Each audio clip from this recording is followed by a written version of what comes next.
En el capítulo 8 tuvimos la consagración de los sacerdotes, de Aarón y sus hijos. Moisés sirvió como un tipo de sacerdote para consagrar a estos. Ahora en el capítulo 9 tenemos la realización o el comienzo de la actividad del sacerdocio por Aarón y sus hijos. Es interesante que Aarón sigue sacrificando por sus pecados. Una vez inicia haciendo sacrificio por sí mismo. ¿Recuerdan lo que vimos la semana pasada? Se hicieron al menos 7 sacrificios por sus pecados y los de sus hijos.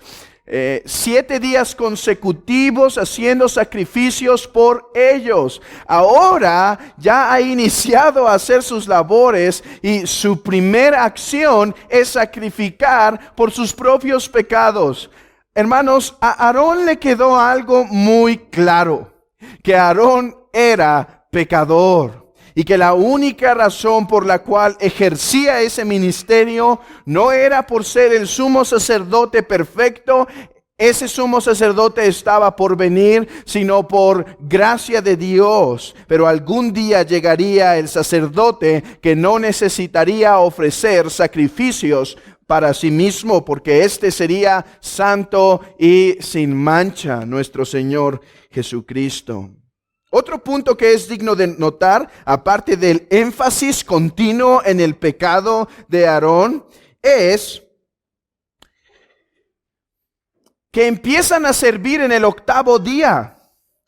Esto es muy interesante. El sacerdocio el sacerdocio de Aarón comienza por primera vez, dice el texto, en el 8º día. ¿Por qué esto es interesante? Bueno, la realidad es que Cristo resucitó en el 8º día.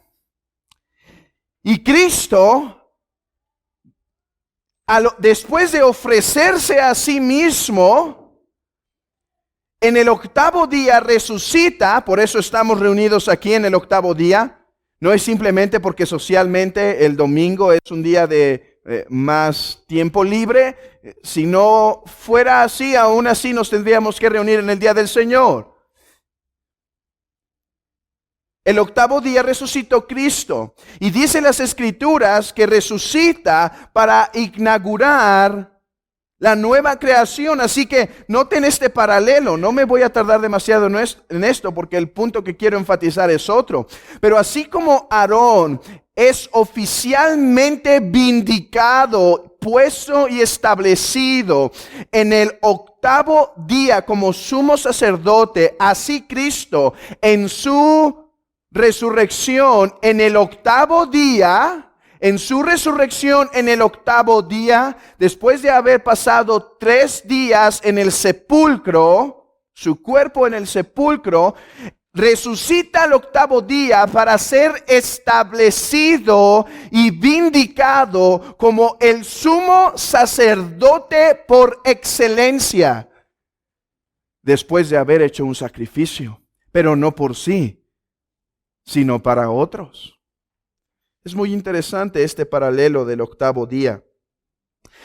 Sin embargo, no me quisiera enfocar en eso en este momento, ya que el día de hoy vamos a celebrar bautizos. Vamos a tener 3 bautizos, 3 cristianos que confiesan su fe públicamente. Y en la providencia de Dios, ya que no existe ninguna casualidad en este mundo, todo es dirigido y orquestado por Dios.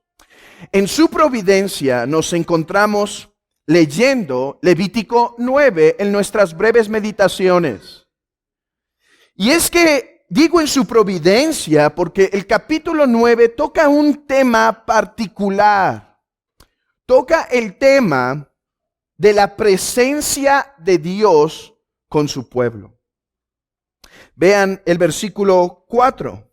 Asimismo, un buey y un carnero para sacrificio de paz, que inmoléis delante de Jehová, y una ofrenda amasada con aceite, porque Jehová se aparecerá hoy a vosotros. Y llevaron lo que mandó Moisés delante del tabernáculo de reunión, y vino toda la congregación y se puso delante de Jehová. Ahora vean el versículo 24. Y salió fuego de delante de Jehová y consumió el holocausto con las grosuras sobre el altar, y viéndolo todo el pueblo, alabaron y se postraron sobre sus rostros. Lo que tenemos en Levítico capítulo 9 es la presencia de Dios con el pueblo. Dios, siendo un Dios de amor, hace toda la creación y el propósito de salvación a fin de que un pueblo goce de su presencia. Ese es el propósito de la salvación, la contemplación de la presencia de Dios. Y es eso lo que la iglesia experimenta. Por eso digo que hay un grande paralelo. Hay dos cosas que me gustaría dejar en claro en esta breve meditación. Uno, ¿qué es la presencia de Dios? Porque hay mucha confusión en nuestros días. Para algunos la presencia de Dios es un montón de palabras acomodadas, puras. No voy a hacer ese sonido porque va a ser irreverente y va a producir demasiada risa. Pero ustedes saben de qué hablo, ese tipo de lenguas. Para algunos eso es la presencia de Dios. Lenguas desordenadas, supuestamente angelicales, balbuceos. Para otros la presencia de Dios es simplemente intelectual. Simplemente es una concepción mental y nada más. Sin embargo, ninguna de estos dos extremos es correcto. La presencia de Dios es la manifestación sensible. La manifestación sensible. Aquí está con el pueblo en Levítico 9. ¿Y qué está pasando? La presencia de Dios se aparece. ¿Y qué produce la presencia de Dios? Produce en el corazón del pueblo una alabanza. No produce gran desorden y todos empezaron a caerse, a bailar y cosas extrañas. No, produce alabanza. Tampoco deja a todos fríos. La presencia de Dios y todos fríos. Produce en el corazón gratitud, alabanza. Eso es porque la presencia de Dios es sensible. ¿Y qué es lo que Dios revela como para que el corazón esté agradecido? Dios revela su favor a los pecadores. Dios revela de su favor a los pecadores. Miren esto. Moisés estuvo en el monte Sinaí 40 días y 40 noches. Hermanos, ¿cómo regresó Moisés? ¿Cuántas ambulancias fueron por él? Ni uno. Regresó a pie. ¿Por qué? Porque el hombre necesita más que carne y agua para subsistir. El hombre no solo vivirá del pan, sino de la presencia de la palabra de Dios. Ahí está un hombre viviendo delante de Dios 40 días y 40 noches sin ingerir nada, pero llegando en su pleno vigor. Es más, llegando tan glorioso y tan hermoso que tenía que cubrir su rostro. No estaba desfalleciendo. Estaba glorioso. Por eso el Señor dice después cuando el hombre ayuna, dice, ¿por qué demudan su rostro? ¿No es opuesto? Aquí está Moisés ayunando. ¿Y cómo llega? En vigor, con un rostro hermoso. Pero otros ayunan y llegan con un rostro pálido. Dice, eso es por ser hipócritas. No es porque en realidad estuvieron en la presencia de Dios. Si hubiesen estado en la presencia de Dios, llegarían con vigor. La presencia de Dios Es la manifestación sensible de su favor. La presencia de Dios es lo que los hombres necesitan sobre todas las cosas. Lo más importante que el hombre necesita es la presencia de Dios. ¿Puedes verlo? No agua, no pan. Su presencia. Porque el hombre fue creado de tal manera en su alma, que su alma gime por encontrar aquello para lo cual él fue creado. Niños, cuando ustedes están armando un rompecabezas, ustedes se han dado cuenta que hay piezas que no van a embonar, ¿verdad? Por más que le intenten y la enchuequen tantito y demás, hay piezas que no van a embonar. ¿Por qué, niños? ¿Por qué si juntan piezas de dos rompecabezas distintos, si fueron bien hechos, no van a embonar? ¿Por qué? Porque un rompecabezas, sus piezas fueron hechos para sí mismos, ¿sí? Esas piezas solo embonan para lo que fue hecho. Esas piezas solo embonan para lo que fue hecho, niños. Niños, igual su alma y su corazón. Su alma fue hecha para disfrutar de Dios sobre todas las cosas. Por eso dice el Salmo 16, en tu presencia hay plenitud de gozo. Y otro salmo dice, mejor es un día en tus atrios, o sea, en donde tu presencia se manifiesta, que 1000 fuera de ellos. La presencia de Dios es entonces la necesidad más grande del hombre, en donde Dios realmente y sensiblemente se acerca al corazón del hombre para mostrarle su favor y así satisfacerlo en su corazón, en sus emociones, en su mente, en su pensamiento, en su gozo, con gran deleite. Eso era lo hermoso del jardín del Edén. No, lo bonito no era la fruta y lo que podía estar ahí delicioso. Lo hermoso del jardín era la presencia de Dios, porque para eso fue creado el hombre. La razón por la cual tu corazón no encuentra satisfacción, amigo, hasta el día de hoy, la razón por la cual saltas y te das cuenta que tienes diferentes hobbies de tiempo en tiempo, diferentes inclinaciones de tiempo en tiempo. La razón por la cual los vicios anidan en los corazones de los hombres es por eso. Porque el hombre busca la satisfacción de su alma. El problema es que ésta nunca podrá estar plenamente satisfecha hasta que encuentre la pieza para la cual fue creada. Dios. Es por eso que un hombre puede saltar de mujer en mujer, de vicio en vicio. Primero alcohol, luego cigarros, luego drogas, luego juegos de azar.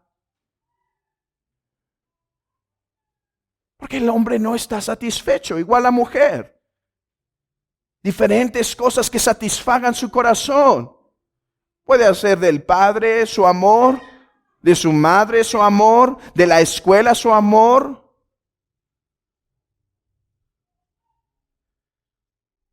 Oh, pero lo que el hombre necesita es la presencia de Dios. Y es lo que tenemos en Levítico 9, la presencia de Dios. Ahora, ya hemos definido qué es la presencia de Dios. La segunda cosa que quiero definir es,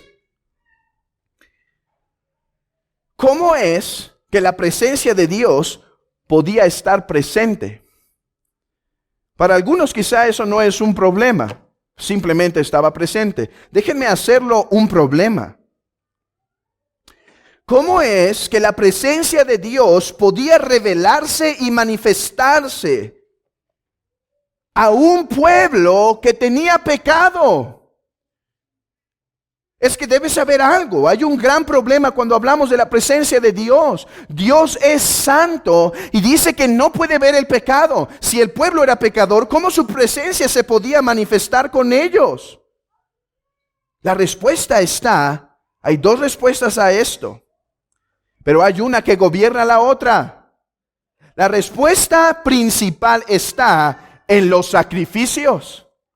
¿Por qué hubo necesidad de tantos sacrificios? ¿Te has preguntado eso? ¿Qué necesidad tantos sacrificios? ¿Por qué la sangre? La razón es porque esos animales que eran sacrificados morían por el pecado del pueblo. Y solo cuando ha sido pagado el pecado es que Dios puede descender. Solo cuando está saldada la deuda. Así como un ladrón no se puede acercar a un juez hasta que esté saldada la deuda, así también Dios no se puede acercar no se acerca a los pecadores hasta que la deuda esté saldada. Por eso había sacrificios. Ahora, estos sacrificios apuntaban al Señor Jesucristo. La segunda razón por la cual el pueblo gozaba de la presencia de Dios se encuentra, ¿cuál es la base? Sacrificios. Si Dios no se acerca y dice, ok, voy a proveer un medio. Si Dios no se acerca y dice, voy a proveer un medio, no hay forma en que el hombre se pueda acercar. Si obedece, no puede. Esto tiene que venir de Dios. Dios se tiene que acercar. Así como en el jardín. ¿Fue Adán y Eva que se puso a buscar a Dios y decir, Señor, quiero remendar esto? No, ellos se escondieron porque Dios es santo. Pero Dios dice, vengan, los voy a vestir, les voy a proveer un camino para que para que puedan gozar mi presencia aun cuando son pecadores. Así la iglesia de Cristo. La iglesia de Cristo goza de la presencia de Dios, pero la razón por la que goza no es porque los que conforman la iglesia de Cristo son muy buenos o muy santos o hombres de mucho valor. No, es porque Dios ha provisto un sacrificio para ello, Jesucristo. Es por eso que nosotros oramos en el nombre de Cristo y hacemos todo en el nombre de Cristo, porque Él es el único sacrificio por el cual tenemos comunión con el Padre. Pero hay otra razón. Dice que debían cuidar de hacer todo lo que Dios mandaba para que la presencia de Dios estuviera ahí. De hecho, vamos rápido al capítulo 8. Vayan rápido conmigo al capítulo 8. Esto va a ser breve, ya vamos a terminar esta breve meditación. Versículo 4. Hizo pues Moisés como Jehová había mandado. Versículo 9. Al final del versículo 9, puso la lámina de oro, la diadema santa, como Jehová había mandado a Moisés. Versículo 13, al final, como Jehová había mandado a Moisés. Versículo 17, igual, de la mitad para adelante, lo quemó al fuego fuera del campamento, como Jehová había mandado a Moisés. Y lo mismo sigue en el versículo 21, en el versículo 36, en el versículo 29, como Jehová había mandado a Moisés. Aquí está algo. Dios se acerca al pueblo por primera vez. Pero una vez Dios se ha acercado, recuerden, si Dios no se acerca y provee el camino, nosotros no nos podemos acercar a Él. Ahora, una vez Dios se acerca, Él dice, ahora, sepan esto, me he acercado, pero tienen que saber algo, soy santo, soy santo. Por eso di un cordero, por eso di mi hijo, para que pudieran acercarse a mí. Soy santo. Por lo tanto, el pueblo que está delante de mí y gozará mi presencia por mi gran misericordia, por mi gran condescendencia, ese pueblo deberá caminar de esta forma. Y entonces la presencia de Dios se aparece con el pueblo. Hermanos, estas cosas no ha cambiado para su iglesia. El Dios que requería que todas las cosas fuesen hechas conforme a su voluntad sigue siendo el mismo Dios. No se ha cambiado. Sí ha cambiado de que el cumplimiento ha llegado. Ya no necesitamos más sacrificios. Cristo ha llegado y Él nos une al Padre por su muerte, por su resurrección. Pero como iglesia, ahora gozar de la presencia de Dios nos requiere que nos sometamos a su voluntad y hagamos las cosas en la iglesia como Él lo ha mandado. Por eso Él amenaza en Apocalipsis capítulo 2 y le dice a una iglesia, si no haces esto que te estoy diciendo, voy a ir y voy a quitar mi luz de ti. O sea, vas a dejar de ser una iglesia. El Señor sigue amenazando a las iglesias. Y estas, por lo tanto, deben comportarse y hacer lo que Dios manda. La iglesia no es iglesia de un pastor, no es iglesia de una organización. La verdadera iglesia es iglesia de Cristo y por lo tanto lo que se hace en ella debe ser conforme a su voluntad. ¿Por qué se predica el evangelio en la iglesia? Porque el Señor manda. ¿Por qué se administra las santas ordenanzas del bautismo y de la cena del Señor? Porque el Señor manda. ¿Por qué se hace disciplina dentro de la iglesia? No porque a unos hombres se les antoja y estos nacieron más legalistas, tienen inclinaciones a la más seriedad y por lo tanto hay disciplina en la iglesia. No, la razón es porque Dios manda. La iglesia no se hace al gusto del consumidor. La iglesia se gobierna de acuerdo a la voluntad del soberano Rey Jesucristo. ¿Y esto qué tiene que ver con el bautismo? Mucho. Los reformadores hablaron de 3 marcas de una verdadera iglesia: predicación del evangelio, la correcta administración de las ordenanzas y la disciplina de la iglesia. El bautismo debe ser correctamente administrado. El bautismo no es para regeneración, como dicen los católicos o como dicen los unicitarios, los apostólicos pentecostales. El bautismo no es para regeneración. Si nosotros empezamos a bautizar para dar la salvación por medio del bautismo, he aquí, Dios se aparta de su iglesia. Su presencia no estará con su pueblo. Es por eso que nosotros no reconocemos a Roma, la iglesia de Roma, una iglesia, porque se ha apartado. Una vez podríamos decir que hizo las cosas quizá en armonía a la voluntad de Dios. Hoy Roma se ha apartado.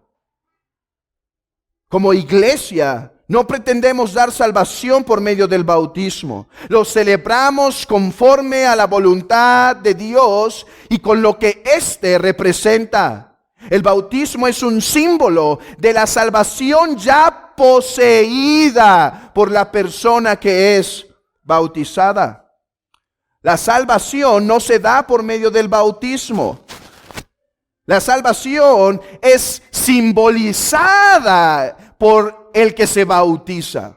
El que se bautiza va a ser sumergido, porque al ser sumergido, él está diciendo: yo no confío en mis propias obras. Yo me identifico con Jesucristo como el que ha muerto por mis pecados y el único que me puede salvar.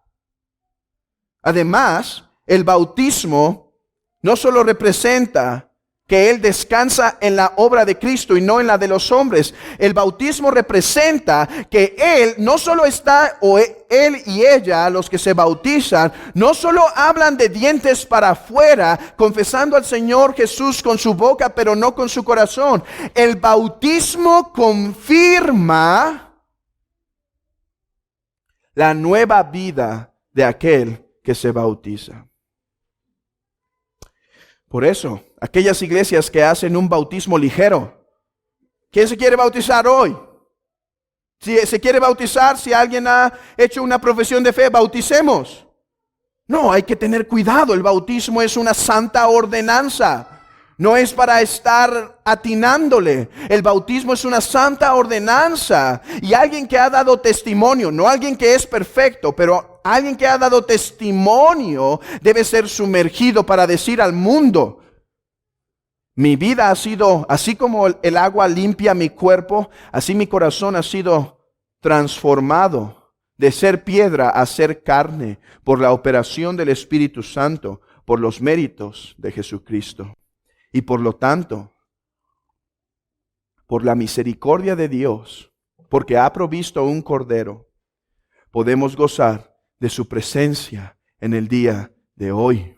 Cuando las santas ordenanzas son ejecutadas y la palabra es predicada de forma apropiada, su iglesia se puede gozar en su presencia. Con mucho orgullo, somos muy obedientes, aquí está la presencia de Dios. No, con mucha humildad, reconociendo que no tenemos la presencia de Dios por obedecer, sino por el Cordero que ha sido provisto.